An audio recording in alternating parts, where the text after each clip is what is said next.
We live in a world obsessed with more. More achievement, more status, more possessions, more stimulation, more comparison, more everything. Yet in the middle of all this abundance, something essential has quietly slipped away: peace, clarity, and meaning. We have built lives full of things, but often empty of purpose. We have filled our calendars, but starved our souls. We have chased the life we thought would bring us joy, only to realize joy was never found in the chase, but in the ability to finally slow down, see clearly, and choose intentionally. Simplicity is not about deprivation. It is not about owning nothing, escaping society, or rejecting ambition. Simplicity is about deciding what deserves space in your life and what doesn't. It's about removing the noise so the signal becomes obvious. It's about choosing quality over quantity, depth over distraction, and fulfillment over accumulation. When less becomes intentional, less becomes powerful. In this audiobook, we will explore how subtracting the unnecessary creates room for what is truly valuable. We will learn how to reclaim our attention, protect our time, refine our priorities, simplify our environment, and build a life that feels lighter to carry and richer to live. You will discover that simplicity is not just a lifestyle. It is a mindset, a discipline, and ultimately a philosophy for freedom. The chapters ahead will give you practical tools, real strategies, and timeless principles to master the magic of a simple life, where you are no longer overwhelmed by everything around you, but guided by what truly matters within you. This journey is about redesigning your life from the inside out. Let's begin. Chapter 1. Stop letting life overwhelm you. Life has a way of piling up on us when we're not paying attention. Not all at once, but little by little, task by task, notification by notification, expectation by expectation.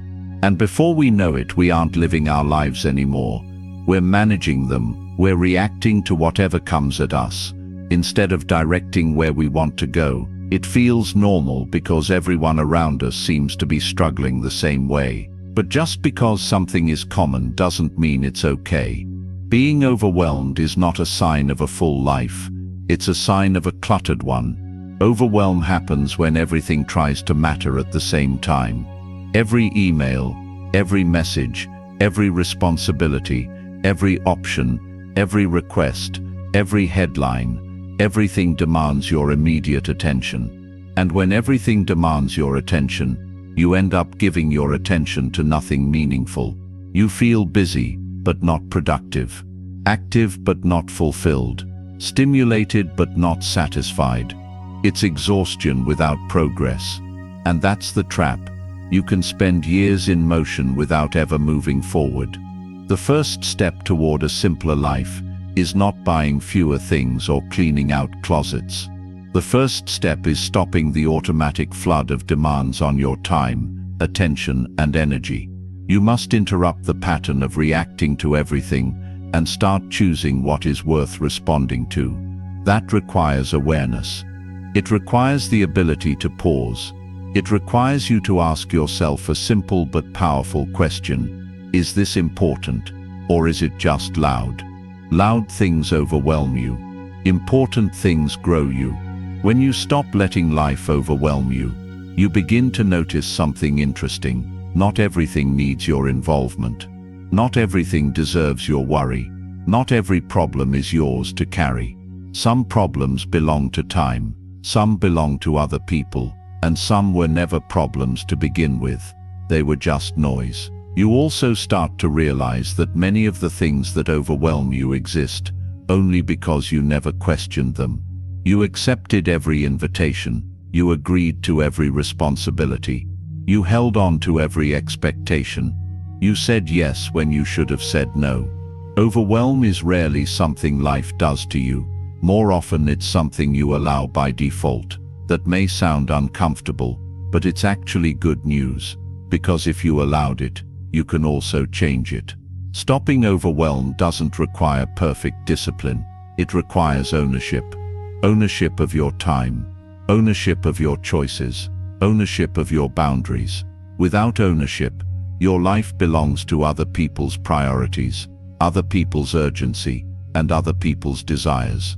With ownership, your life becomes yours again, and when life becomes yours again, things begin to simplify naturally. Now here is the part most people miss. Simplicity is not about having less to manage, it's about having less that needs managing. There's a big difference. You can declutter your home and still have a cluttered mind. You can delete apps and still have a chaotic calendar.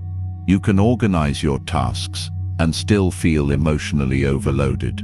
The real work happens inside. It happens when you choose what really matters and release what doesn't. When life stops overwhelming you, you gain something extremely valuable: mental breathing room, space to think, space to feel, space to make better decisions, space to actually live instead of just cope, space to hear yourself again. That space is where simplicity begins, and more importantly, where fulfillment grows. Chapter 2. Decide what actually matters. One of the biggest sources of complexity in life isn't the number of things you do, but the number of things you think you must care about. Modern life pressures you to value everything, every trend, every opportunity, every opinion, every possible path, every problem in the world. When everything matters, nothing matters deeply. And when nothing matters deeply, your life becomes a scattered collection of shallow priorities instead of a focused pursuit of meaningful ones. Deciding what actually matters isn't about making a list, it's about making a decision about the kind of person you want to be and the kind of life you want to build. Without that decision, you will drift into other people's priorities, other people's expectations, and other people's definition of success. Drifting is comfortable because it doesn't require clarity. It doesn't ask you to choose. But drifting never leads to fulfillment. Drifting leads to regret. Fulfillment, on the other hand, begins with conscious choice, especially the choice of what truly deserves your attention, time, and energy. When you lack clarity, life becomes heavier. Everything feels urgent. Everything feels personal. Everything feels like it requires your immediate involvement. But when you gain clarity on what matters, complexity begins to fall away. Unnecessary commitments become obvious. Unimportant responsibilities lose their grip. Distractions reveal themselves for what they are. Not temptations, but detours. You can't optimize a life you haven't defined. You can't simplify a life you haven't examined. You can't prioritize a life you haven't claimed as your own. To decide what matters, start by asking a better set of questions. Questions that many people never pause long enough to consider. What do I value more? Time or status? Freedom or approval? Depth or variety? Peace or noise? Progress or appearance? These questions expose what truly drives you. They also expose what truly drains you. The answers are personal, and they are often not the answers society expects. And that's precisely why clarity is powerful. It frees you from living someone else's story. Another helpful question is, what would make my life feel meaningful if everything else disappeared? This question cuts through the clutter. It removes the background noise of trends, achievement, comparison, and social pressure. It shifts you from wanting more to wanting what is essential. For many people, the answers that arise are shockingly simple: time with loved ones, meaningful contribution, personal growth, creative expression, peace, health, or spiritual groundedness. Few people say, I just need more notifications, or I need a bigger closet, or I wish I had more digital distractions. Those things often show up only when we stop thinking and start consuming. Once you identify what matters, the real work begins. Because simplicity isn't achieved by knowing, it's achieved by aligning. Alignment means your daily choices match your deeper values. And here's where most people get stuck. Values are easy to declare, but difficult to live. You can say you value health, but spend your days in habits that destroy it. You can say you value family, but spend no intentional time with them. You can say you value peace, but fill every empty moment with stimulation and noise. Values without alignment create guilt. Values with alignment create fulfillment. The good news is that alignment doesn't require dramatic overnight change. It doesn't require perfection. It doesn't require abandoning your responsibilities. It simply requires awareness and adjustment. A little alignment every week compounds into a radically different life over time. The question is not, can I redesign my entire life today? The question is, can I make one choice today that honors what I truly value? One healthier choice, one deeper conversation, one clearer boundary, one intentional pause. Small alignment is more powerful than grand intentions. Another key part of deciding what matters is recognizing that priority demands sacrifice. You cannot prioritize everything. When everything is a priority, nothing is. Choosing what matters means being at peace with what doesn't. And this is where people begin to resist simplicity, because simplicity requires loss. Not financial loss, but emotional loss. The loss of the fantasy of having it all, the loss of trying to please everyone, the loss of keeping every door open. True focus requires closing doors. True priority requires saying no. True simplicity requires letting go. This can feel uncomfortable at first, but on the other side of discomfort is liberation. When you decide what matters, you also decide who matters. Some relationships nourish you, others drain you. Some connections challenge you to grow, others keep you stuck. Some people want you to succeed, others only want you available. Reducing relational complexity is one of the highest forms of self-respect. That doesn't mean abandoning people, it means no longer abandoning yourself. Ultimately, deciding what matters is an act of courage. It is easier to follow the script that was handed to you. It is easier to pursue what everyone else pursues. It is easier to stay busy than to sit with clarity. But easy does not lead to meaningful.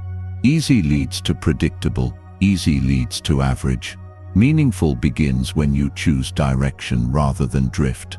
So pause, take a breath and ask yourself, if my life was simpler, what would it be filled with? Whatever your answer is, that's the beginning of clarity. And clarity is the foundation upon which the magic of a simple life is built. Chapter 3. Remove what doesn't serve you. Once you decide what truly matters, the next challenge is clearing out everything that doesn't. And this is where most lives stay cluttered. Not because people don't know what they want, but because they don't remove what stands in the way. We tend to think simplification is about addition, adding better habits, adding routines, adding new strategies. But simplicity has always been a subtractive art. It is about removing, eliminating, cutting away, and letting go. When you stop trying to carry everything, life becomes lighter by design. The things that don't serve you show up in many forms.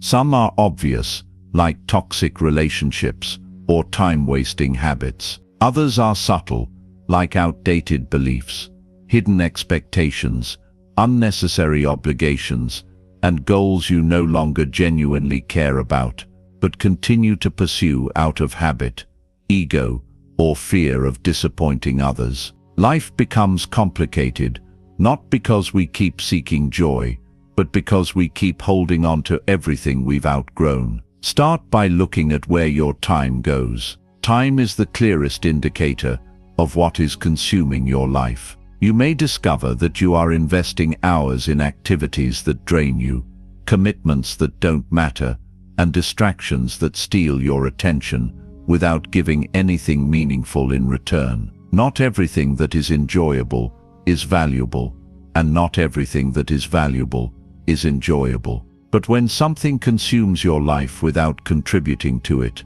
it becomes a thief, and thieves must be removed. Then look at your mental environment. What beliefs, stories, and assumptions clutter your mind? Maybe you're holding on to guilt about saying no. Maybe you believe productivity must always feel stressful. Maybe you think success means doing more instead of doing what actually moves the needle. Some beliefs served you once, but they don't serve you anymore.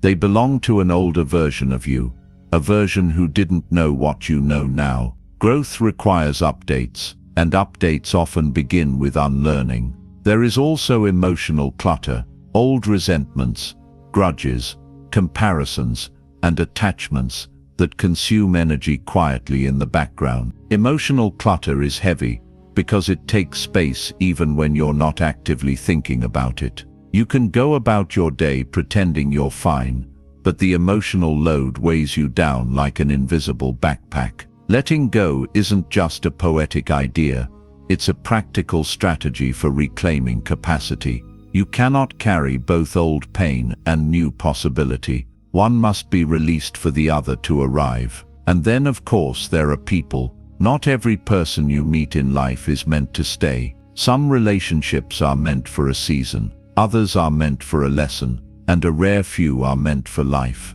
The problem is when we hold on to seasonal relationships, as if they are lifelong assignments. There are people who once supported you, but now limit you. People who once inspired you, but now drain you. People who once shared your path, but now resist your growth. Removing what doesn't serve you sometimes means redefining relationships, not with cruelty, but with clarity. Removing what doesn't serve you can feel uncomfortable at first. It might feel harsh, it might feel selfish, it might feel unfamiliar. But simplicity is not about being harsh or selfish. It's about being aligned. You were not designed to carry every responsibility, every expectation, every obligation, and every person who crosses your path. You were designed to choose, and choosing requires letting go. There's another layer to removal that people often overlook: removing opportunities. Opportunities are praised in modern culture. People say never say no to opportunity. But the truth is, too many opportunities are just distractions, disguised as progress. Not every open door leads somewhere worth going. One of the most mature forms of wisdom is to stop chasing everything that shines and start selecting only what fits your direction. Every time you remove something that doesn't serve you, you create space. And space is a powerful asset. Space gives you room to think, room to breathe, room to redirect your efforts into what matters. Space gives your values actual territory to exist in. Without space, even good things suffocate. With space, even a few meaningful things can flourish. This removal process doesn't need to happen overnight. It doesn't need to be dramatic. It simply needs to be honest. You don't remove things because you dislike them. You remove them because they don't support the life you want to build. There's a difference, and that difference is what turns simplicity from an aesthetic into a philosophy. At some point you realize that a simpler life isn't created by adding more. It's created by removing the unnecessary. It's created by releasing what once felt important, but now feels heavy. It's created by embracing the courage to walk away from what no longer aligns with your values. Removing what doesn't serve you is not the end of freedom, it is the beginning of it. Chapter 4. Keep fewer, choose better. A simple life isn't defined by having nothing. It's defined by having the right things. When you keep fewer but choose better, you stop drowning in the noise of excess and start thriving in the richness of quality. Most people don't suffer from a lack of options. They suffer from an overload of them. Too many choices, too many possessions, too many projects, too many goals, too many social circles, too many opinions, too many demands for their attention. And yet, very few of these choices contribute meaningfully to their peace, their growth, or their fulfillment. Quality is a function of selection. When you choose better, you don't need more. You don't need 5 mediocre friendships. when two deeply aligned ones give you more support, more meaning, and more connection. You don't need a closet full of clothes you don't wear when a handful of well-chosen pieces make you feel confident and ready. You don't need 20 goals competing for your energy when 3 well-chosen ones will transform your life. The paradox is simple. When you raise your standards, your demand for quantity naturally decreases. But to choose better, you have to know what better means to you. Better doesn't mean more expensive, more luxurious, or more prestigious. It means more aligned with your values, your priorities, your identity, and the life you want to build. Better means things that add to your days instead of cluttering them. Better means things that move you forward instead of holding you in place. Better means things that serve you instead of owning you. Choosing better also means choosing deliberately. Many people choose reactively. They buy because it's on sale. They say yes because they feel obligated. They commit because it looks impressive. They collect responsibilities because everyone else seems to. But deliberate choosing means asking questions before you acquire or commit. Why do I want this? Do I actually need this? Will I use this? Does this align with what matters to me? Even pausing long enough to ask these questions will change what you bring into your life. The same principle applies beyond possessions. It applies to activities. Not every activity deserves space on your calendar. Many people are busy, but not effective. Their days are crowded with filler, things that make them feel active, but don't make their lives richer. Choosing better means building days filled with high-value activities. Deep work instead of busy work. Conversation instead of chatter. Learning instead of scrolling. Experiences instead of consumption. Rest instead of burnout, disguised as productivity. Relationships also benefit from the fewer but better approach. Social quantity is easily overestimated. We're conditioned to believe more friends equal a more fulfilling life. But fulfillment doesn't come from being widely known. It comes from being deeply understood. When you invest in fewer relationships, you create depth, you create trust, you create shared meaning. Shallow connections drain energy because they require performance. Deep connections replenish energy because they allow authenticity. Not everyone deserves access to your inner world. Access is earned, and it should be rare. When you choose better goals, something interesting happens. You stop competing and start building. Many people chase goals that don't belong to them. Goals inherited from culture, family, or ego. They work hard for achievements they don't genuinely care about, and then feel strangely empty when they reach them. Better goals are not based on appearances. They are based on alignment. They energize you instead of draining you. They transform you instead of distracting you. They reward you with meaning instead of applause. Choosing better also affects your environment. A cluttered environment creates a cluttered mind. Every object takes a small amount of attention. Every unfinished project takes a mental bookmark. Every unnecessary possession takes space that could be used for something more meaningful, or for nothing, which is sometimes even more valuable. Space itself is not emptiness. Space is potential. When you own fewer things, the things you own are easier to appreciate, maintain, and enjoy. But here's the deeper truth.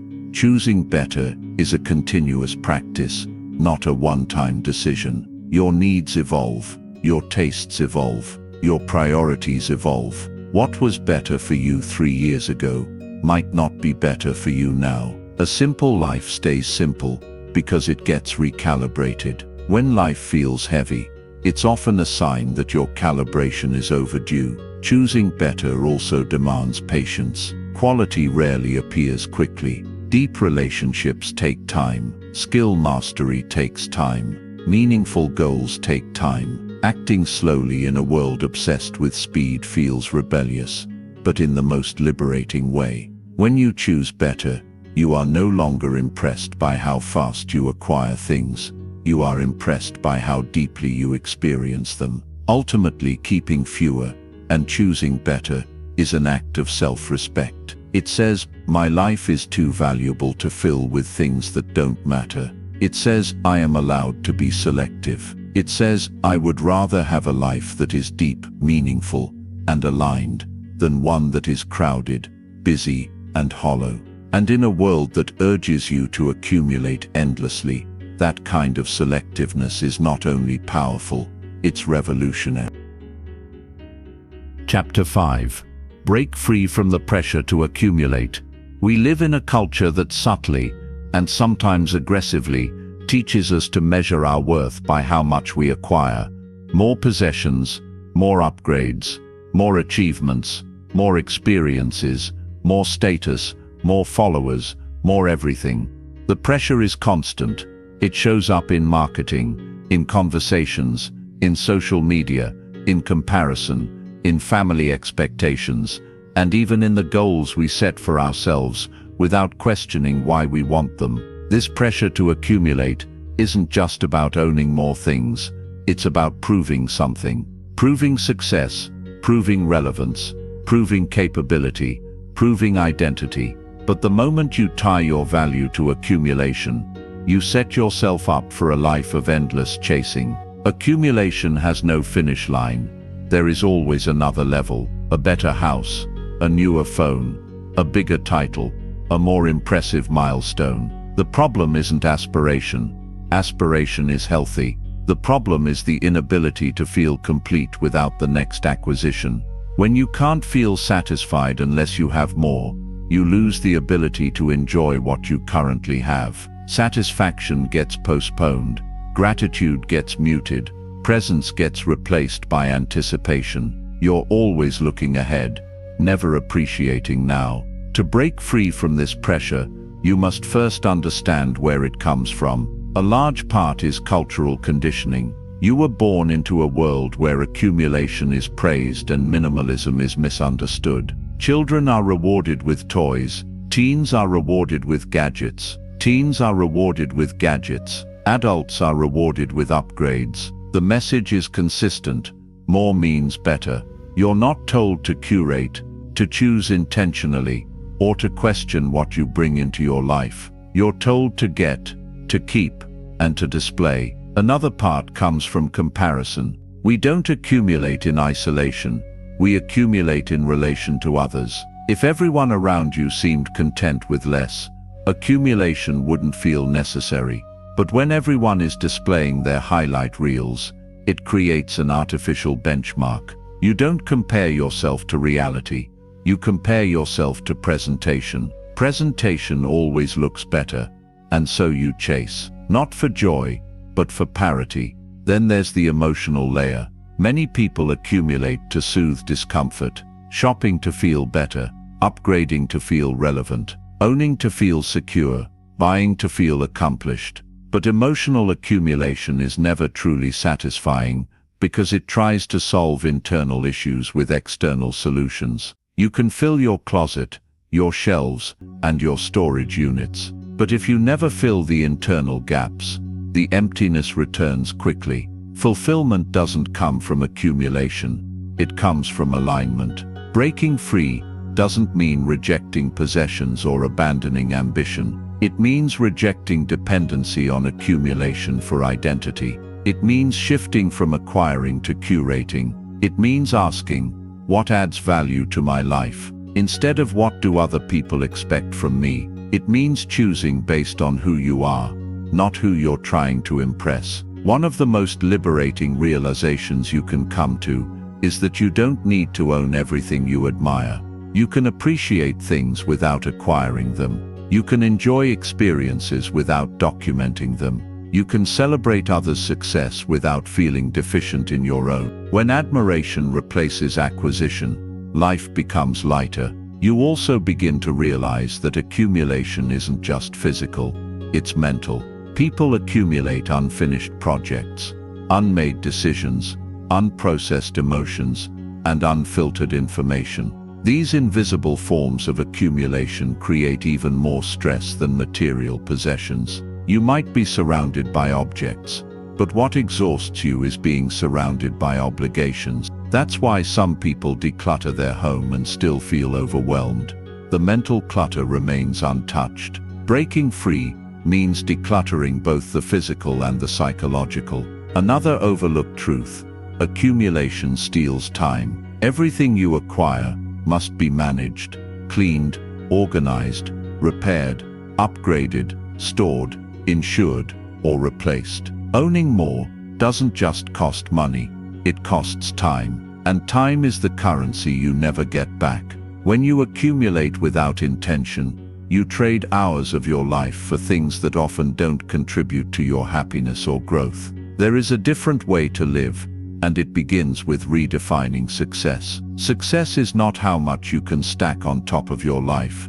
Success is how much meaning remains once you remove what never mattered. Wealth isn't just the ability to buy, it's the ability to walk away. Freedom isn't the privilege of owning more, it's the privilege of needing less. And confidence isn't built by impressing others, it's built by no longer needing to. When you break free from the pressure to accumulate, you reclaim choice. You stop buying out of impulse, you stop upgrading out of insecurity, you stop pursuing goals out of comparison. Instead, you live from intention. You own what serves you, you pursue what fulfills you, you invest in what grows you, you acquire what aligns with the life you genuinely want, not the life you're told to want. And for the first time, you begin to feel something rare in modern life: enoughness. Enoughness is not stagnation, it's arrival. It's the moment you stop chasing validation and start living from contentment. And once you experience enoughness, accumulation loses its power over you, because you no longer need more to feel like you are enough. Chapter 6. Learn to ignore the unimportant. Your attention is one of the most valuable resources you possess, and yet it is one of the easiest things to lose control of. Every day you are surrounded by endless inputs, notifications, opinions, requests, trends, arguments, expectations, and temptations. Not all of these things are harmful, but most of them are unimportant. And the truth is, the unimportant is more dangerous than the harmful, because it sneaks into your life quietly. Harmful things are loud. Unimportant things are subtle. They don't destroy you outright. They distract you slowly. When you fail to ignore the unimportant, you pay for it in mental fragmentation. Your attention gets divided into tiny fragments until no single task gets the full strength of your mind. You check your phone while eating, while working, while resting, while walking, while doing nothing.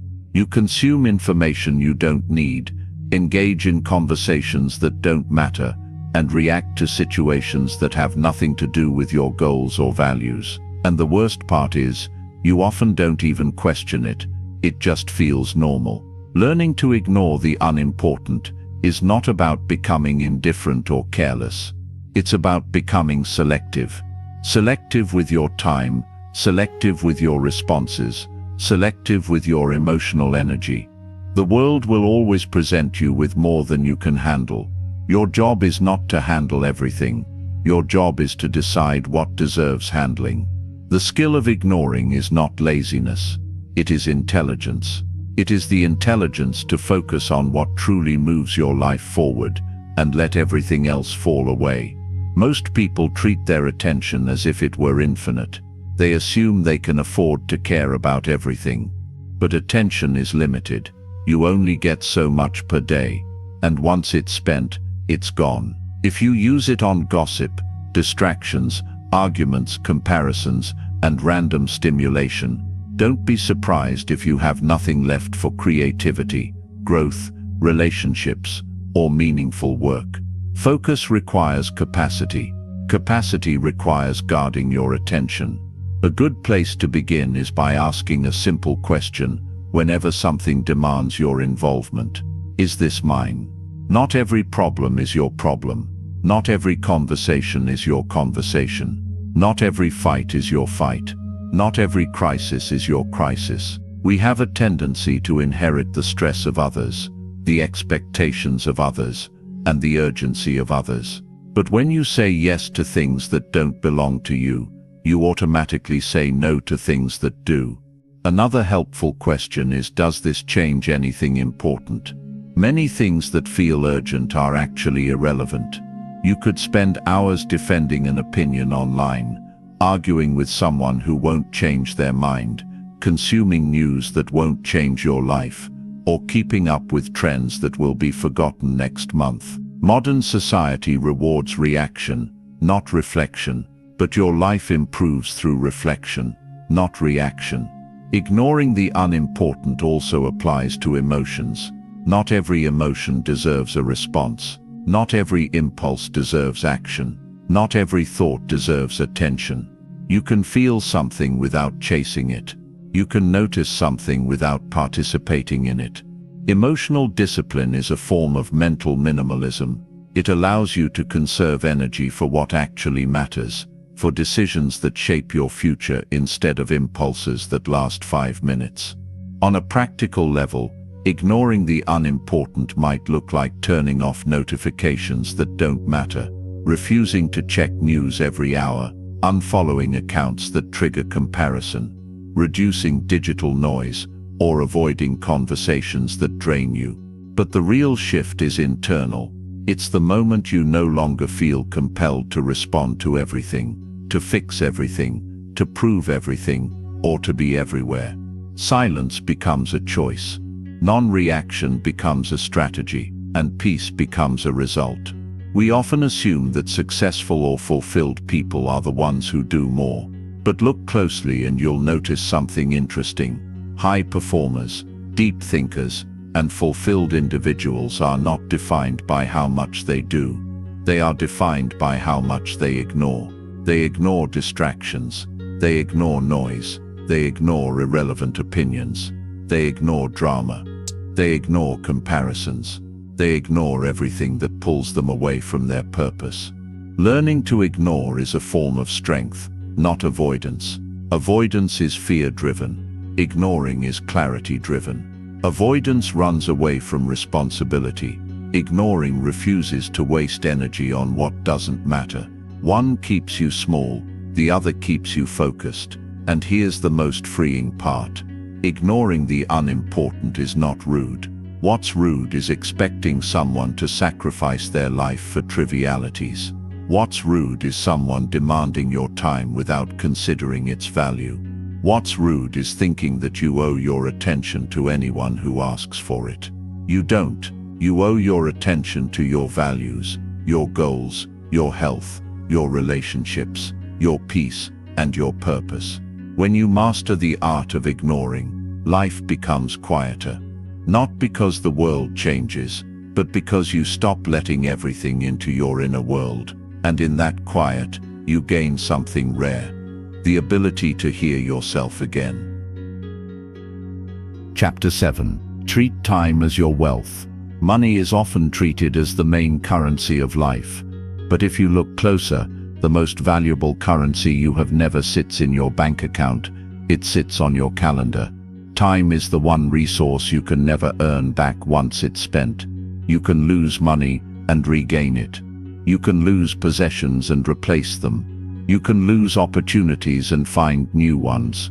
But when you lose time, it's gone. And yet, strangely, time is the currency people protect the least. Many people live as if time is abundant and money is scarce. They guard their wallet, but give away their hours freely. They negotiate over price, but not over schedule. They get frustrated over being overcharged, but not over being overbooked. They measure the cost of things in dollars, but rarely in days. But a meaningful life is built by measuring cost in time, not money. If something consumes a year, it's expensive, regardless of its price tag. When you treat time as your wealth, you begin to ask different questions. Instead of asking, how much does this cost? You ask, how much of my life will this require? Instead of asking, can I afford this financially? You ask, can I afford this energetically? Instead of asking, is this a good deal? You ask, is this a wise investment? That mental shift alone will simplify your life, more than any organizing system ever could. Time wealth is about allocation. How you allocate your hours reveals what you value, even when your words say otherwise. If you say you value health, but spend no time on movement, rest or nourishment, the truth is in your schedule. If you say you value relationships, but spend no time with the people you love, the truth is in your schedule. If you say you value growth, but spend no time learning or practicing, the truth is in your schedule. Schedules don't lie, they expose priorities. But here's the good news. Priorities can be redesigned. You don't need to overhaul your entire life overnight. Even a small reallocation of time compounds into meaningful change. 10 minutes of reading a day becomes 60 hours a year. 20 minutes of exercise becomes 120 hours of movement annually. 15 minutes of focused work every morning becomes 90 hours of creation. Small commitments become large results when compounded through time, wealth. There is another layer to treating time as wealth, protecting it. Time needs boundaries just like money does. People will ask for your time the way children ask for candy, without any awareness of cost or consequence. Not out of malice, but out of habit. And if you're not careful, your calendar will fill up with other people's priorities. Requests, invitations, favors, meetings, obligations, errands, small things that seem harmless until you realize your life has been scheduled for you. Protecting time doesn't always require saying no harshly. Sometimes it requires saying no clearly. Sometimes it requires saying no early. Sometimes it requires saying no silently, by never making yourself always available. Availability is not a virtue when it becomes self-sacrifice. A life without boundaries is a life lived for everyone except yourself. The opposite of protecting time is wasting it. Time can be wasted in obvious ways: mindless scrolling, addictions, procrastination, shallow entertainment, but the most dangerous time wasters are disguised as productivity. If you're not careful, you can spend your days doing things that look productive, but don't move you closer to anything that matters. Busyness is not effectiveness. Activity is not progress. Time wealth requires the wisdom to distinguish motion from movement. Another dimension of time wealth is presence. You can spend time physically while being absent mentally. You can be at dinner while thinking about work. You can be with family while thinking about your phone. You can be on vacation while thinking about your inbox. Presence is not just being there, it's being here. This moment, this conversation, this breath. Presence multiplies time. It takes ordinary hours and turns them into memories, meaning, and connection. There's also the future dimension. Time wealth considers the compounding effect of how you invest your hours today. Skills compound, knowledge compounds, relationships compound, health compounds. If you invest time into things that compound, your future self becomes wealthy in ways money cannot purchase. If you waste time on things that decay, your future self becomes poorer no matter how much money you accumulate. And finally, treating time as wealth changes how you define success. Success stops being measured by how much you have and starts being measured by how much of your life is truly yours. A person with less money but more time freedom is often wealthier than someone with more money but no control over their schedule. The dream is not to be rich financially while being bankrupt in time. The dream is alignment, where your time funds the life you actually want to live. When you begin treating time as your wealth, something profound happens. Life slows down, simplifies and opens up. You become intentional rather than reactive. You become present rather than distracted. You become directed rather than scattered. And the life you build begins to reflect not what the world pressures you to accumulate, but what you consciously choose to become. Chapter 8. Build simple systems that keep you sane. Chaos isn't always caused by lack of effort. Often it's caused by lack of structure. Most people are not overwhelmed because they are lazy.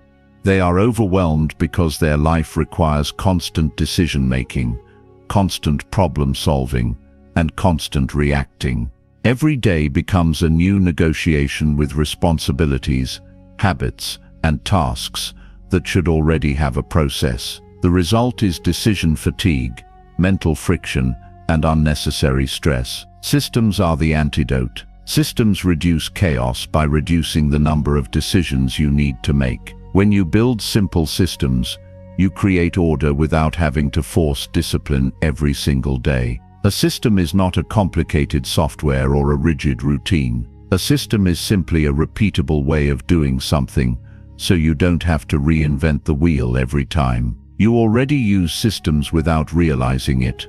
How you brush your teeth, how you make coffee, how you lock up your home before you leave. Those things don't require thought anymore because they've been standardized. Systems make things automatic, and when something becomes automatic, it becomes easier, faster, and less mentally expensive. One of the most powerful forms of simplicity comes from using systems to eliminate micro-stress. Micro-stress is the stress caused by tiny, constant decisions. What should I wear?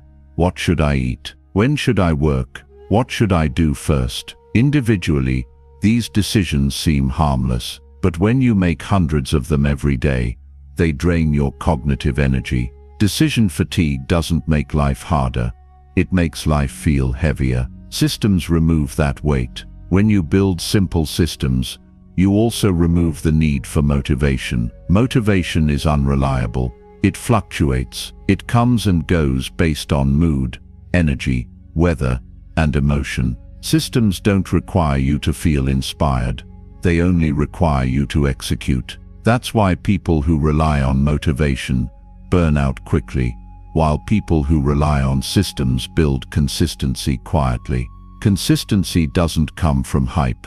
It comes from structure. Systems can be applied to every part of life: health, work, relationships, finances, chores, learning, and personal growth. For example, a health system might mean eating similar meals during the week, so you don't spend your nights debating dinner. A financial system might mean automating savings, so you don't rely on willpower. A work system might mean batching tasks, so you're not switching between them all day. Every system reduces friction. Every system gives you back bandwidth. But the best systems are simple. Complexity is tempting, especially in a world that loves optimization and life hacks. But a complicated system is just another problem disguised as a solution. The purpose of a system is to make things easier, not impressive. The simpler the system, the easier it is to maintain. The easier it is to maintain,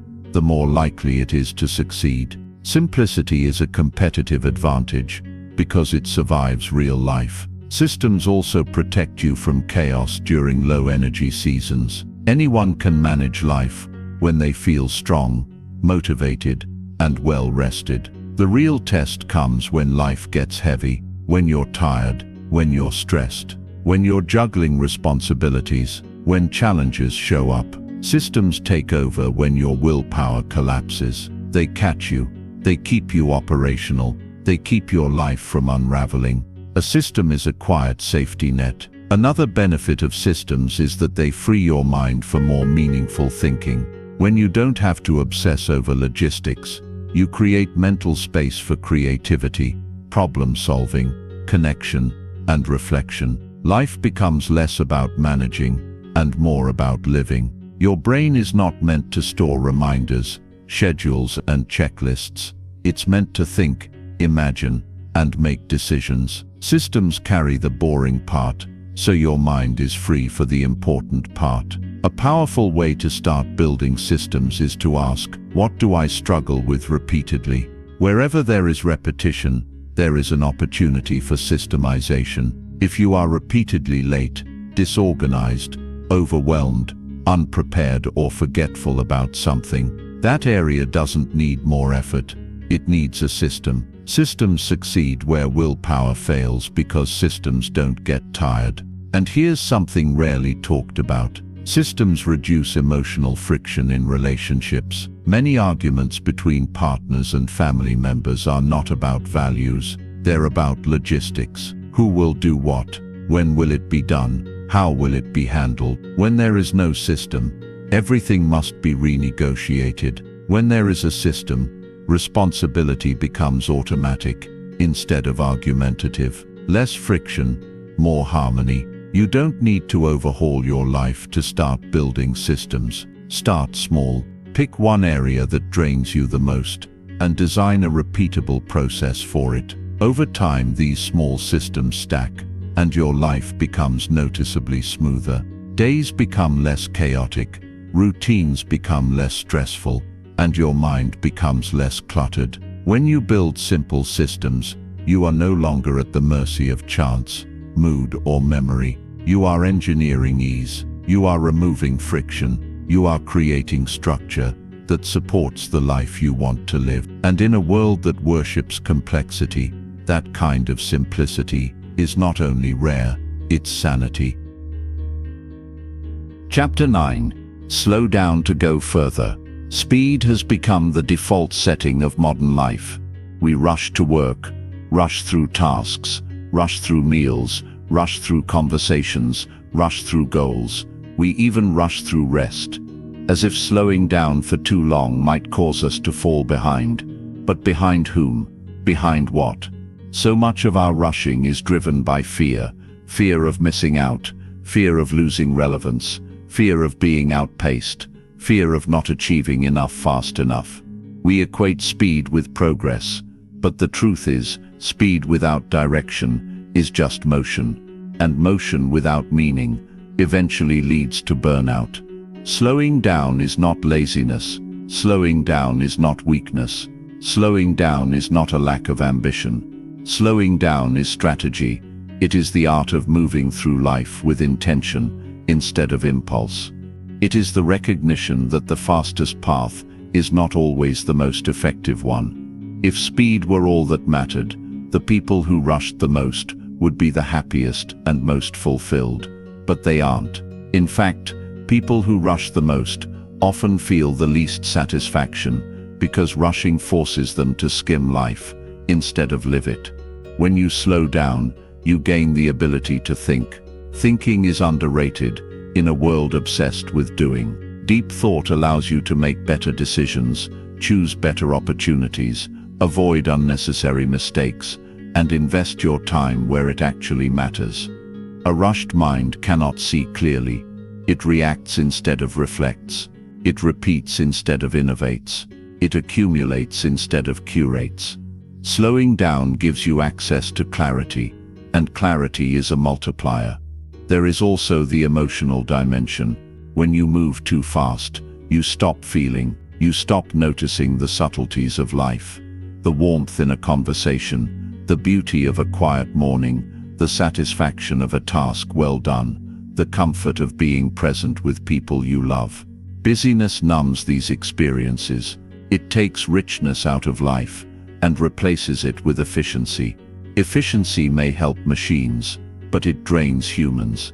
Humans are not designed to exist purely in output mode. We are designed to savor, absorb, and interpret life. One of the most powerful aspects of slowing down is that it improves the quality of your effort. When you rush, you multitask, you cut corners, you produce mediocre results, and you often have to redo things later. When you slow down, you give tasks the attention they need the first time. You create work you are proud of. You build discipline instead of urgency. You make fewer errors. High-quality outcomes require depth, and depth requires pace. This principle applies to goals as well. Many people choose goals based on how quickly they can be achieved. They want fast results, fast transformation, fast success. But meaningful goals rarely operate on fast timelines. Learning a skill takes time. Building a business takes time. Deep relationships take time. Character takes time. Health takes time. You cannot rush compounding. Compounding is earned slowly, quietly, and consistently. When you slow down, you allow compounding to work in your favor. Slowing down also gives you the opportunity to observe. You begin to notice patterns: what drains you, what energizes you, what distracts you, what moves you forward. You become a student of your own behavior. Self-awareness is a superpower, and it begins the moment you stop sprinting long enough to look around. Observation leads to insight, and insight leads to better choices. Better choices, compounded over time, deliver better lives. In relationships, slowing down is essential. You cannot build trust quickly. You cannot build intimacy quickly. You cannot build understanding quickly. The human heart does not operate on speed. It operates on presence. The more rushed your interactions, the more shallow they become. The more shallow they become, the less fulfilling they feel. Relationships are not fast food experiences. They are slow-cooked experiences. They require patience, attention, and time. When you choose to slow down, you also reclaim control from urgency. Urgency is one of the biggest manipulators in modern life. Everything feels urgent: emails, notifications, deadlines, updates, demands. But true urgency is rare. Most urgency is manufactured. It's designed to pull you off your priorities and into someone else's agenda. When you slow down, you begin to question urgency. Does this actually need to be done now? Does this even matter? Those two questions alone can eliminate half the stress in your life. The irony is that slowing down actually makes you faster in the long term. It helps you avoid costly mistakes. It helps you choose better strategies. It helps you build sustainable habits. It prevents burnout, so you don't have to constantly restart from zero. It allows you to build momentum steadily, instead of sprinting and collapsing. In other words, slow is smooth, and smooth becomes fast. Finally, slowing down reconnects you with life itself. Simplicity is not just about having fewer things. It's about experiencing more of what is already in front of you. When life becomes less of a rush, it becomes more of a journey. You stop racing to the next milestone and start appreciating the step you're in. And in that appreciation, fulfillment takes root. Because fulfillment doesn't come from speed. Fulfillment comes from depth. Depth in work, depth in relationships, depth in experience, depth in self. And depth is only possible when you slow down. Chapter 10. Say no more than you say yes. Your life becomes simpler the moment you realize you are not obligated to accept everything that comes your way. Most people don't drown because they jump into deep water. They drown because they keep saying yes to more than they can carry. Saying yes feels polite, cooperative, supportive, even ambitious. But every yes carries a cost. It costs time, energy, attention, and sometimes your peace. You cannot live a simple, intentional life if you're constantly signing yourself up to manage everyone else's priorities. From a young age, we're conditioned to believe that saying yes makes us helpful, likable, and successful.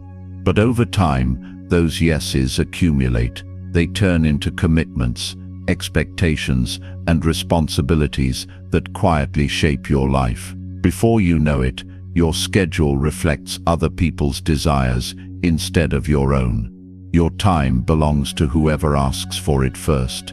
Your energy is spent not on what fulfills you, but on what obligates you. This is how life becomes complicated, not by force, but by consent. The irony is that people often avoid saying no because they fear disappointing others. But by avoiding that short moment of discomfort, they create a much longer period of burden for themselves. A 5-second no can save you from a 5-month obligation. A simple refusal can protect a year of mental bandwidth. The truth is, you will always disappoint someone. The question is, Will you disappoint others occasionally or yourself consistently? Saying no is not selfish. It is self-respecting. It is boundary forming. It is clarity in action. When you say no, you are choosing to direct your life instead of allowing it to be directed for you. Consider every yes as a small contract. When you say yes, you are agreeing to give up a portion of your life. The only rational approach is to be selective. Selective with opportunities. Selective with commitments. Selective with access. This doesn't mean you should say no to everything. It means you should say yes only to the things that deserve your time, align with your values, contribute to your goals, or genuinely bring fulfillment. And when you do say yes, it should be a full yes, not a reluctant, guilt-driven, or fear-based yes. A life filled with shallow yeses leaves no space for deep commitments. It's depth that makes a life meaningful, not volume. One reason people struggle to say no is that they misunderstand generosity. Generosity is powerful, but real generosity has a structure. It has boundaries. A yes without boundaries is not generosity, it's self-erasure. You cannot pour endlessly without refilling. You cannot give meaningfully if you are depleted. Healthy giving comes from overflow, not obligation. The world doesn't need you to say yes to everything. The world needs you to show up well for the things that truly matter. Another reason people struggle to say no is the fear of missing out. Opportunities feel scarce. It feels dangerous to decline them. But the most successful and fulfilled individuals are not those who chase every opportunity. They are those who curate. They choose the few that align and ignore the many that distract. Opportunity is not valuable simply because it exists. It's valuable when it aligns with direction. The person who pursues everything advances nowhere. There is also the social pressure factor. Many requests come disguised as expectations, invitations to events, obligations to participate, pressure to match others' pace. But you are not responsible for satisfying every social script. You are responsible for designing a life that feels meaningful. A life that is crammed with obligations might look impressive from the outside, but internally it feels suffocating. Learning to say no starts with learning to pause. Instead of responding instantly, ask yourself, is this worth exchanging part of my life for? If the answer is no, decline. If the answer is unclear, it's likely a no disguised as maybe. Very few yeses require urgency. Most yeses require honesty. And honesty requires time. There are polite ways to decline that don't damage relationships. I appreciate the offer, but I'm not available. Thank you for thinking of me, but I need to pass. That sounds interesting, but it doesn't fit my priorities right now. Notice none of these require explanation or justification. A no without apology holds power. A no with clarity holds respect. When you begin saying no more often, you'll notice something transformative. Your yes becomes more meaningful. Your commitments become deeper. Your presence becomes stronger. Your time becomes protected. The people who value you will respect your boundaries, and the people who only valued your compliance will fall away. That's a useful sorting mechanism. In the end, simplicity isn't just about owning less or doing less, it's about agreeing less. Agreements shape your life. Agreements consume your days. Agreements determine your energy.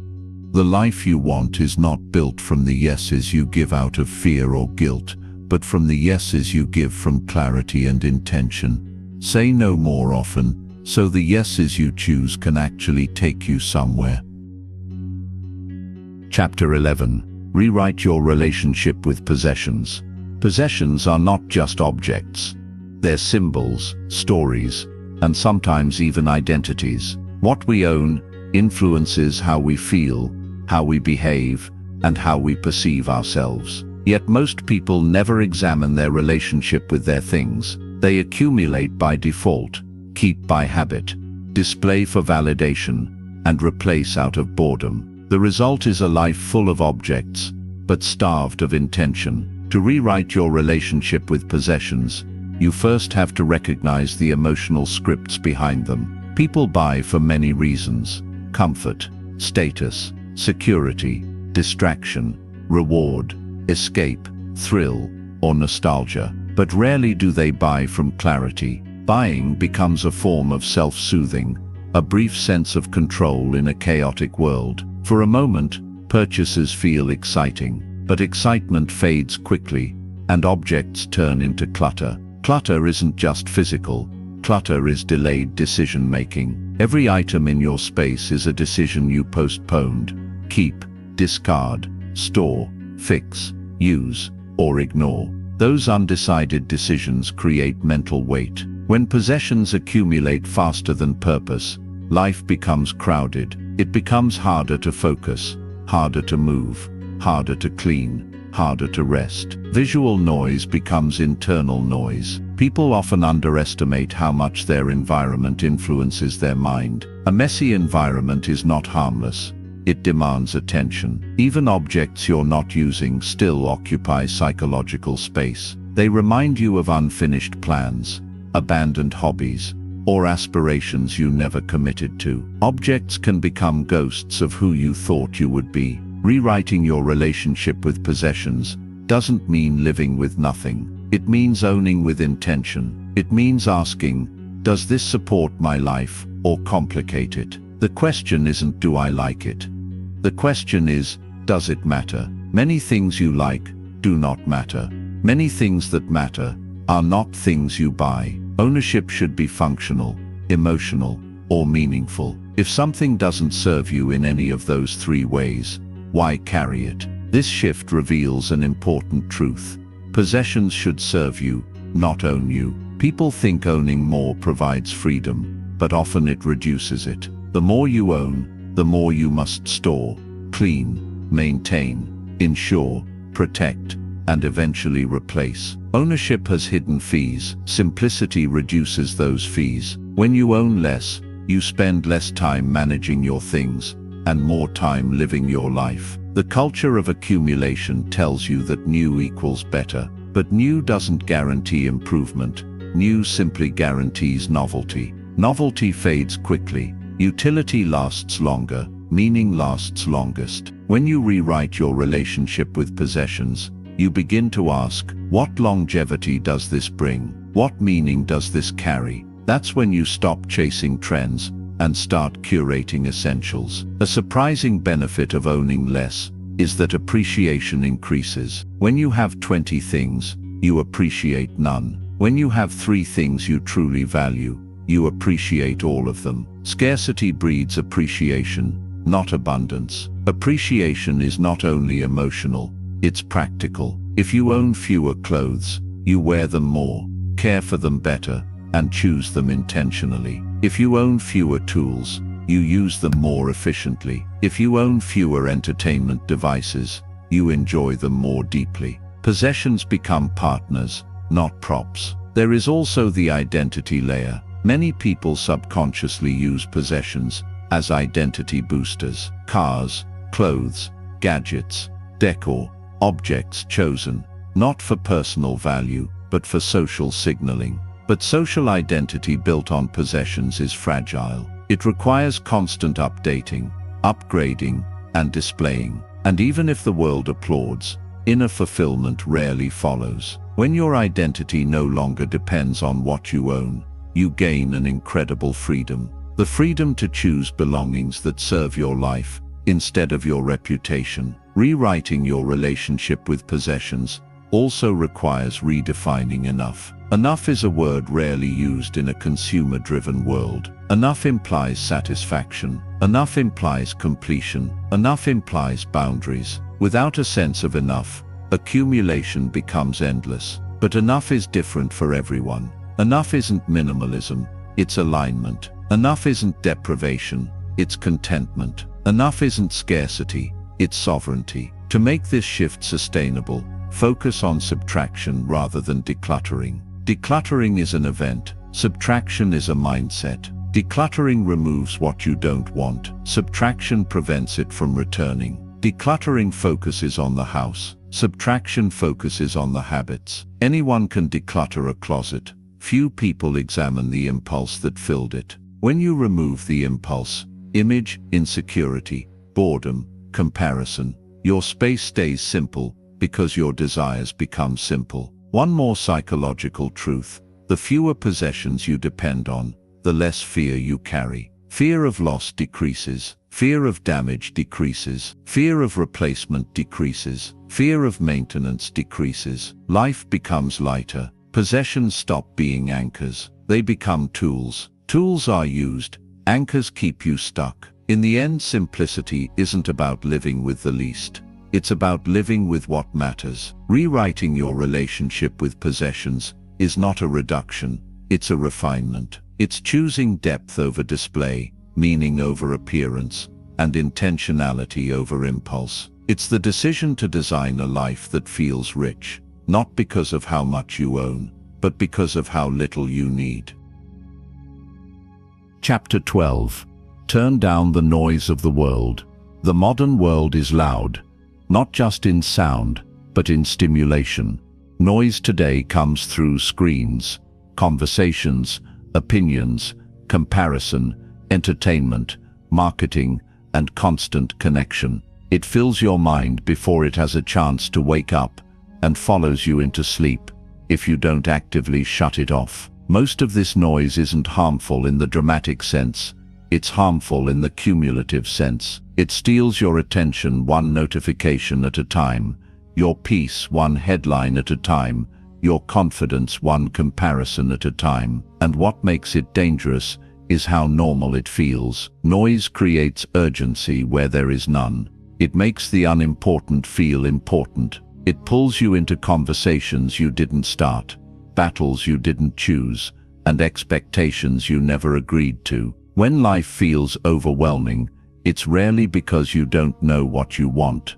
It's because you're hearing too much from the outside to listen to yourself on the inside. Simplicity requires quiet, not silence in the literal sense, but stillness in the psychological one. Turning down the noise doesn't mean abandoning the world. It means being selective about which parts of the world enter your mind. The world has opinions. The world has demands. The world has trends. The world has anxieties. But you are not obligated to internalize all of it. Just like you curate what you bring into your home, you must curate what you allow into your mental space. You can't think deeply if you're constantly interrupted. You can't feel deeply if you're constantly stimulated. And you can't live intentionally if you're constantly reacting. One major source of noise is digital stimulation. Phones, apps, notifications, alerts, and feeds were designed for attention capture, not for human well-being. Nothing has ever been built that can steal attention faster than a smartphone, and most people surrender their attention without even noticing. They wake up and immediately hand their mind to the digital world. Before coffee, before gratitude, before introspection, before intention, noise arrives. And once you start your day in reaction, it's hard to get back into direction. Another form of noise is the noise of opinions. Everyone today has something to say about how you should live, work, believe, behave, succeed, parent, spend, or dream. But no one else has to live with the consequences of your choices.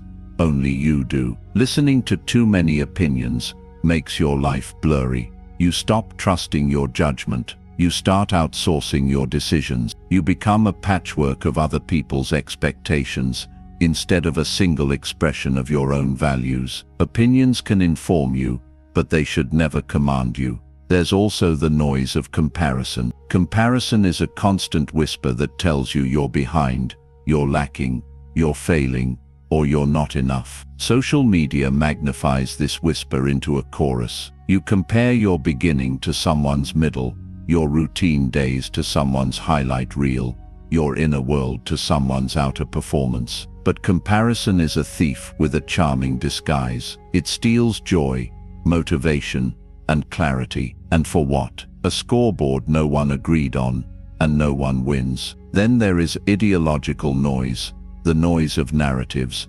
conflicts, politics, outrage, and controversy. The world loves drama. Drama sells, drama spreads, drama stimulates. But constant exposure to outrage trains your brain to respond emotionally instead of rationally. It keeps you in a state of low-grade anxiety that never completely shuts off. Outrage creates noise, peace creates clarity, and clarity requires you to carefully guard what you expose yourself to. Turning down the noise doesn't require isolation. It requires filtration. It requires intentional boundaries. It requires developing the courage to disconnect without feeling guilty, to step away without feeling irresponsible, and to ignore without feeling uninformed. Quiet is not ignorance.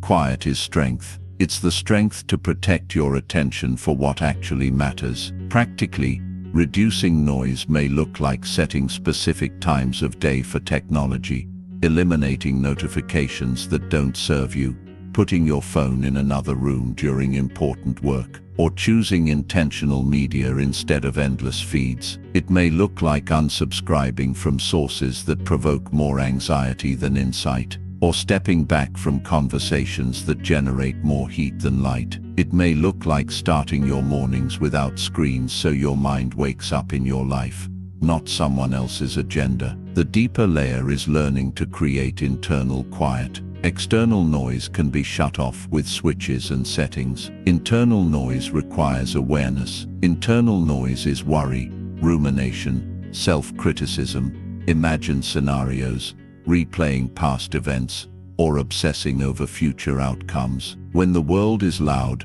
and the mind is also loud, life becomes suffocating. When the world is loud but the mind is quiet, life becomes manageable. And when both become quiet, life becomes meaningful. To cultivate internal quiet, you must practice presence. Presence slows thoughts down. It aligns attention with what's in front of you instead of what's chasing you. Presence invites you into the moment you are actually living, instead of the ones you have already lived, or the ones you have yet to experience. Presence is not mystical, it's practical. It is simply the act of coming back to now. When you turn down the noise of the world, you don't lose information, you gain clarity. You don't lose connection, you gain intimacy. You don't lose stimulation, you gain focus. You don't lose relevance, you gain direction. Noise tells you who to be. Quiet allows you to discover who you are. Chapter 13. Choose depth over social volume. Modern culture has tricked many people into believing that connection is a numbers game. More followers, more contacts, more group chats, more networking, more social circles, more invitations, more interactions. On the surface, it feels like richness. It feels like relevance. It feels like community. But quantity is a misleading metric. You can know hundreds of people and still feel lonely. You can talk all day and still not feel understood. You can be surrounded by people and still feel unseen. True connection doesn't come from volume. It comes from depth. Depth requires time, attention, vulnerability, and consistency. Those four ingredients cannot be spread thinly across dozens of relationships without losing potency. When you try to maintain social volume, you end up with relationships that are shallow, transactional, or performative. They remain at the level of updates and opinions rather than values and meaning. You know about each other's lives, but not about each other's hearts. You can converse for hours, but never touch anything real. And after it's over, you leave feeling entertained rather than nourished. Choosing depth means becoming intentional about who you give your social energy to. Not everyone needs access to your story, your struggles, your dreams, your fears, or your inner world. Access is not a default, it's a privilege. When everyone has access, no one has intimacy. Depth requires selective openness. It requires choosing a smaller circle where mutual trust, understanding, and growth become possible. One of the reasons people avoid depth is that depth requires vulnerability. Vulnerability is exposure. Vulnerability is uncertainty. Vulnerability is the risk of being misunderstood or rejected. So instead, many choose safety. They stay on the surface where nothing important is shared, and therefore nothing important can be hurt. But the safety of the surface comes at the cost of nourishment. Shallow relationships protect from pain, but they also block connection. No one feels deeply fulfilled by conversations that stay polite forever. Depth also requires patience. You cannot rush trust. You cannot microwave closeness. You cannot accelerate familiarity. Deep relationships form slowly through repeated interaction, shared experiences, and emotional sincerity. They require showing up, not just for the highlights, but for the quiet, unremarkable, everyday parts of life. The world loves everything fast, but the heart loves everything slow. When you choose depth, you choose the pace that matches the heart, instead of the pace that matches the algorithm. Choosing depth also means accepting that some relationships will not go there with you. Not because the other person is bad or unworthy, but because not every connection has the capacity or compatibility for depth. That's okay. Depth is not about forcing relationships. It's about filtering them. When you stop trying to make everyone a close friend, social clarity emerges. You begin to see who is aligned, who is reciprocal, who is supportive, who is curious about you, and who only wants to be entertained by you. There is also the matter of expectations. Social volume thrives on low expectations, quick replies, witty exchanges, convenience-based interactions. Depth thrives on higher expectations, honesty, loyalty, presence, and emotional courage. When you raise your relational standards, volume naturally decreases. Some people will drift away, some will quietly exit, some will lose interest. That is not a loss, it is a filtration. The ones who remain will give you what volume never could: meaning. An often overlooked benefit of choosing depth is that it reduces social anxiety.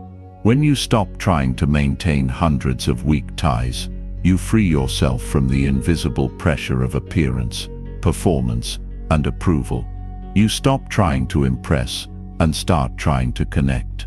You stop worrying about being interesting and start focusing on being interested. Shallow connections are exhausting. Deep ones are energizing. Depth also transforms conversations. Instead of talking about updates, gossip, trends, and headlines, you begin talking about fears, dreams, values, mistakes, goals, growth, philosophy, and truth. Conversation becomes a form of exploration rather than a form of entertainment. You learn more about yourself in the process. Good conversations are mirrors. They reflect back parts of you that you cannot see alone. This principle applies to romantic relationships as well. Many people seek intense chemistry, but chemistry without depth fades quickly. Depth builds compatibility. Depth builds understanding. Depth builds longevity. Chemistry sparkles, depth sustains. You can feel passion for many, but connection with few. Choosing depth also affects your digital life. The internet rewards volume. Social platforms encourage accumulation, followers, likes, views, connections. But digital metrics rarely reflect real intimacy. You can be digitally visible and emotionally isolated at the same time. When you choose depth, you begin to use digital tools for alignment rather than validation. You message fewer people, but have richer exchanges. You scroll less but reflect more. You observe more but compare less. At its core, choosing depth over social volume is an act of courage. It is easier to be liked by many than known by a few. It is easier to chat than to reveal.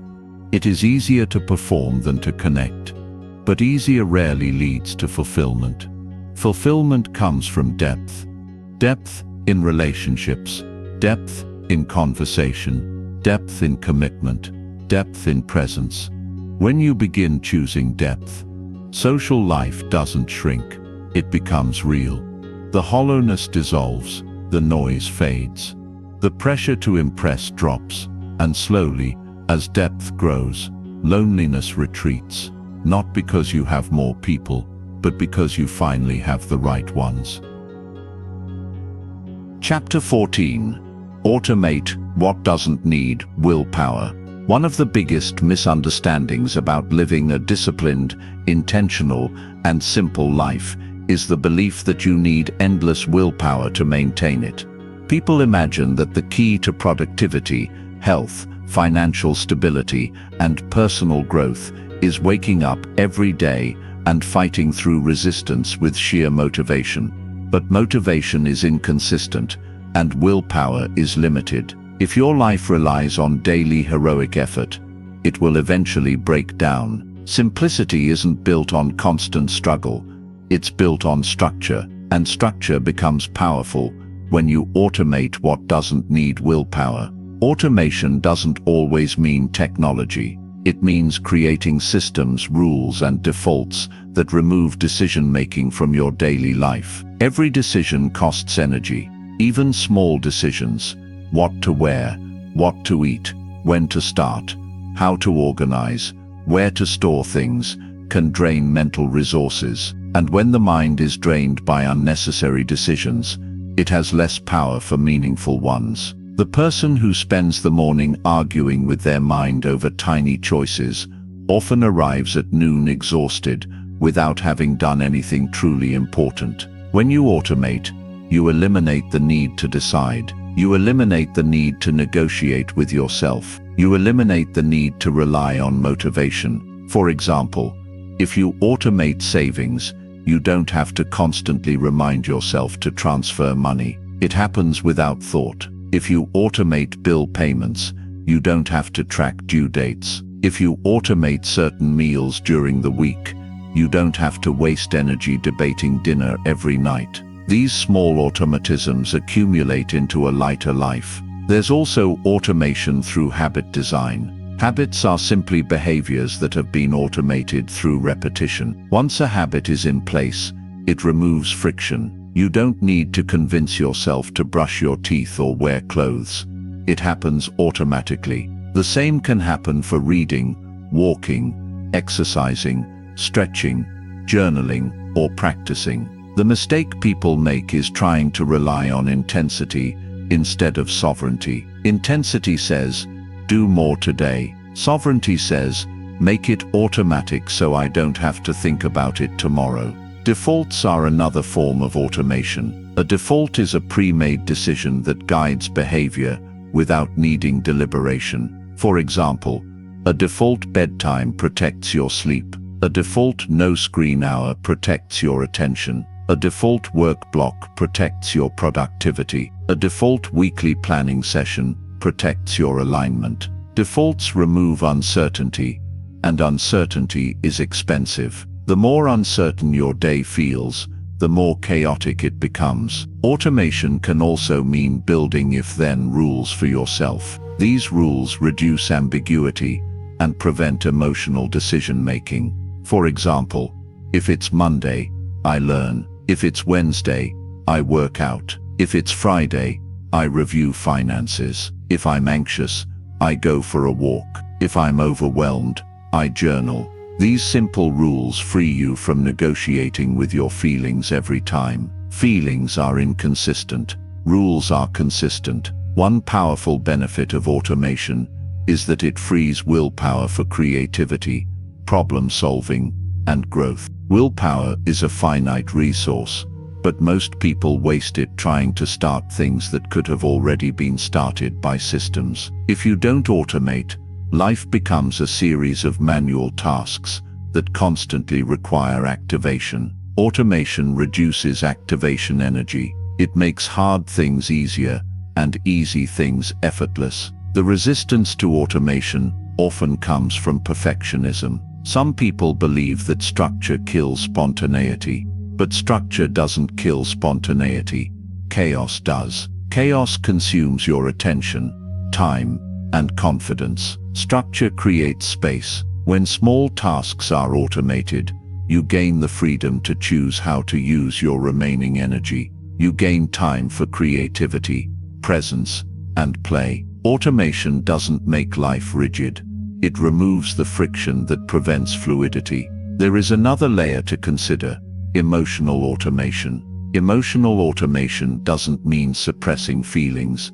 It means building constructive defaults for emotional experiences. Instead of numbing stress with scrolling or snacking, you build a default habit of stepping away, breathing, or moving. Instead of reacting impulsively in conflict, you build a default habit of pausing before responding. Instead of catastrophizing uncertainty, you build a default habit of asking for clarity. These automatic responses protect peace instead of disrupting it. Financial automation is equally transformative. When you automate savings, investments, or debt payments, you protect your future from your impulses. Humans are notoriously bad at long-term planning when decisions are made in the moment. Automation bypasses the moment. It creates discipline without drama. Wealth rarely grows from brilliance.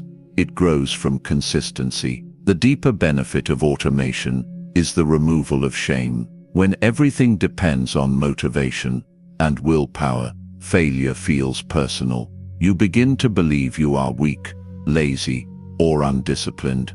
But when actions are automated, failure becomes rare. The fewer decisions you rely on, the fewer battles you fight with yourself. Self-respect increases, not because you became tougher, but because you became smarter. Ultimately, automation is a form of kindness to your future self. It says, I care enough about my life to make good things easier and bad things harder.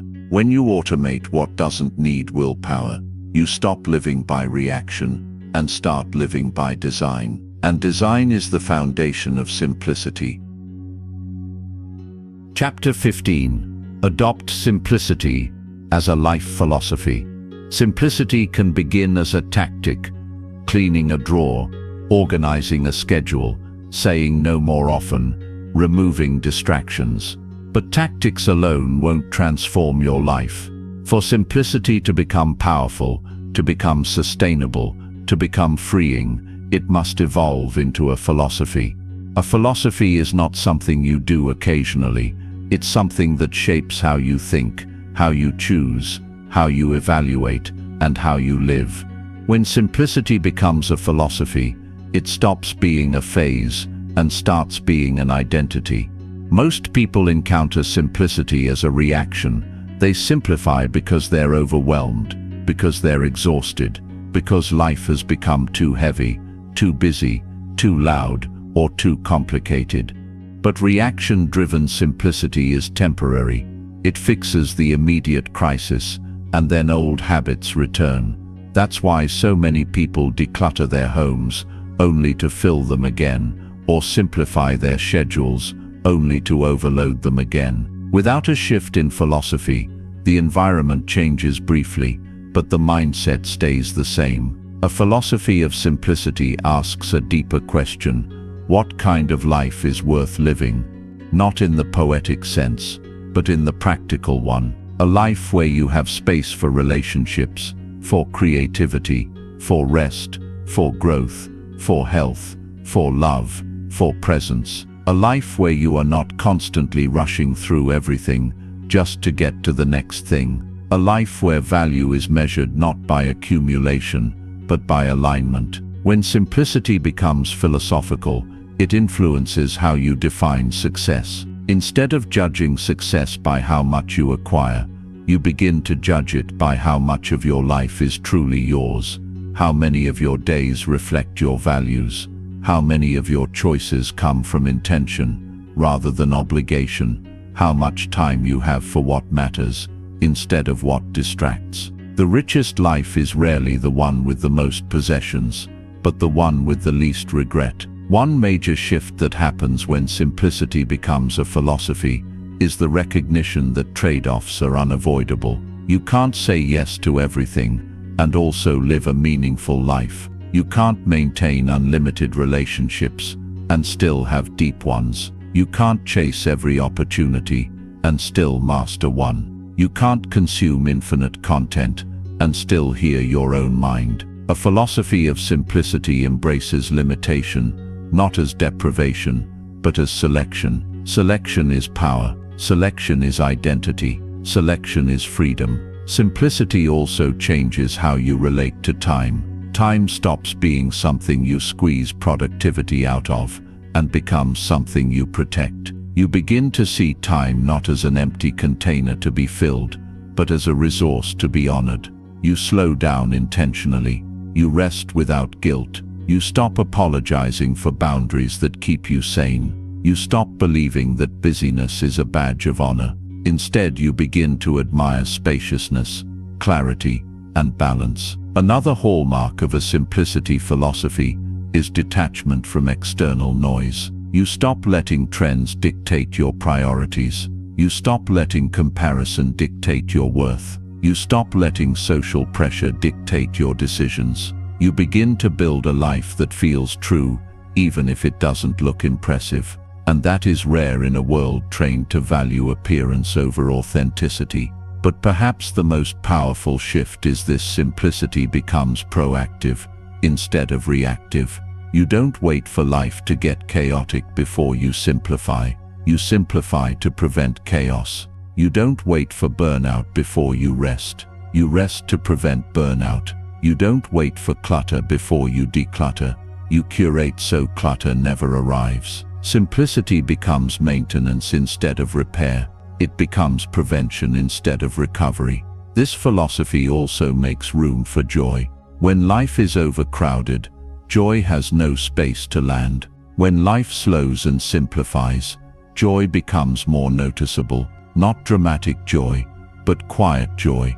The joy of presence, of clarity, of connection, of competence, of creativity, of enoughness. These forms of joy are small in appearance, but immense in impact. They are the kind of joy that accumulates in memories, not in selfies. To adopt simplicity as a philosophy, you don't need to abandon ambition. Ambition and simplicity are not opposites. In fact, simplicity strengthens ambition. When your life is not weighed down by clutter, physical, emotional, relational, or digital, you gain an extraordinary kind of focus. That focus lets ambition become deep instead of scattered.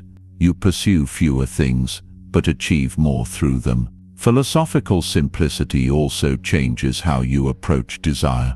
You no longer chase things because they are available, trendy, or socially rewarded. You choose desires that align with your identity, your values, and your long-term meaning. Desire becomes filtered, and when desire becomes filtered, life becomes far less chaotic. The transition from tactic to philosophy is gradual. It starts with choices, then it becomes habits, then it becomes worldview. Eventually it becomes ease. The ultimate goal of simplicity is not to own less, do less, or be less. The ultimate goal of simplicity is to be more present, more intentional, more free, and more alive. When simplicity becomes who you are, and not just what you do, life doesn't just get lighter, it becomes profoundly richer. Conclusion. The promise of simplicity has always been the same. When you remove what doesn't matter, what does matter finally has room to breathe. Throughout this audiobook, we explored how a life that is less crowded, less rushed, less reactive, and less burdened becomes a life that is more meaningful, more focused, more peaceful, and more fulfilling. Not because simplicity gives you more, but because it gives you more of what you actually need. The world will always push you toward more. More consumption, more commitments, more pressure, more speed, more noise. It will never voluntarily create space for you to think, to pause, to rest, to reflect, or to be intentional. That space has to be built by you. Simplicity is that building process. It is the conscious reclaiming of your time, energy, attention, and identity from forces that would otherwise scatter them. A simple life is not a small life. It is not a life without ambition, curiosity, or achievement. In fact, simplicity strengthens ambition by removing the distractions that dilute it. It strengthens relationships by reducing the social clutter that crowds intimacy. It strengthens creativity by freeing mental bandwidth. It strengthens self-respect because you are no longer abandoning yourself for every demand that shows up. Simplicity doesn't shrink life, it sharpens it. It makes life more deliberate. The real challenge is not understanding simplicity, it is sustaining it. Anyone can simplify when overwhelmed. Anyone can declutter when stressed. Anyone can pause when burned out. But to make simplicity a philosophy, you must make it a choice, even when things are going well. You simplify not just to escape chaos, but to protect clarity. You choose less not because you are deprived, but because you are selective. You say no, not because you are antisocial, but because you are aligned. Simplicity continues to reveal its benefits the longer you practice it. You begin to notice that peace is not a luxury, it is a result. Presence is not an accident, it is cultivated. Fulfillment is not found, it is designed. And time is not just something you use, it is something you honor. When life slows just enough for awareness to enter, you start seeing the patterns that shape you. You begin choosing those patterns instead of inheriting them. In a culture that constantly encourages accumulation, simplicity asks a better question: what is enough? Enough is the moment you stop believing you need to prove your worth through possessions, through productivity, through perfection, or through performance. Enough is the moment you release the pressure to impress and begin the journey to live. Enough is where anxiety ends and living begins. If there is one final truth to carry with you, it is this: a meaningful life is not the result of what you add, but what you remove. You remove the noise to hear yourself again. You remove the excess to find clarity again. You remove the distractions to feel purpose again. You remove the unnecessary so the necessary can shine. Simplicity is not disappearance, it is distillation. It distills your life down to the essentials: the people you love, the work that matters, the values that guide you, the habits that sustain you, the dreams that feel true to who you are becoming. When you make space for those things, life becomes richer, not because it becomes bigger, but because it becomes truer. You don't need to wait for the world to quiet down. The world may never quiet down, but you can turn down the noise. You can choose slower rhythms. You can choose deeper relationships. You can choose selective ambition. You can choose clear priorities. You can choose a life that is light enough to carry and meaningful enough to be proud of. Less is more is not a slogan, it is a compass. And if you follow it, not only will your life become simpler, it will become unmistakably yours.